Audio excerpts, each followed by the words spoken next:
I do the unpleasant tasks before I do the pleasant ones.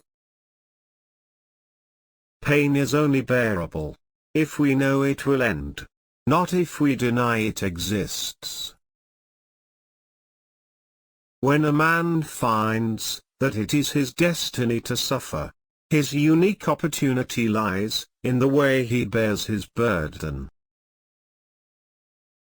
But there was no need to be ashamed of tears, for tears bore witness that a man had the greatest of courage, the courage to suffer.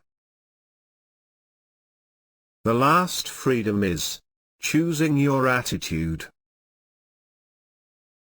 Man's inner strength may raise him above his outward fate.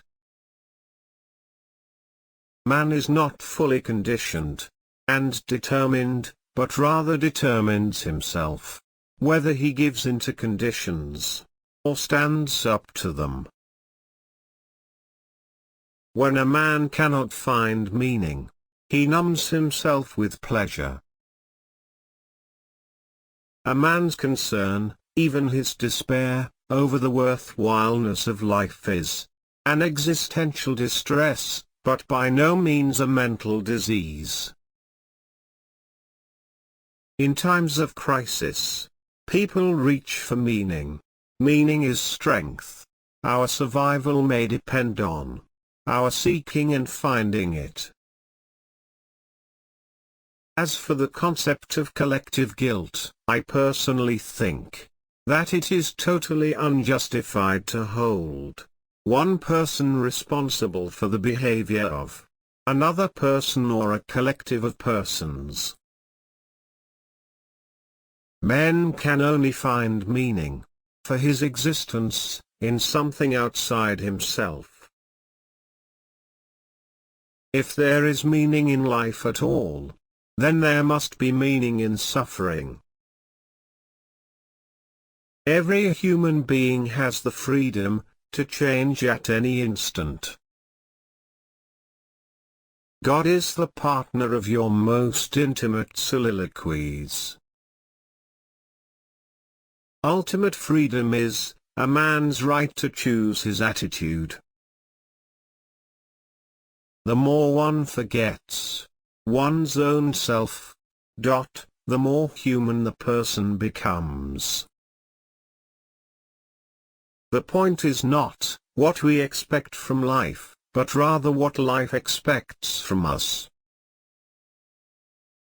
Each of us carries a unique spark of the divine, and each of us is also an inseparable part of the web of life. An abnormal reaction to an abnormal situation is normal behavior. The quest for meaning is the key to mental health and human flourishing. To suffer unnecessarily is masochistic rather than heroic. Humor was another of the soul's weapons in the fight for self-preservation. The attempt to develop a sense of humor and to see things in a humorous light is some kind of a trick learned while mastering the art of living.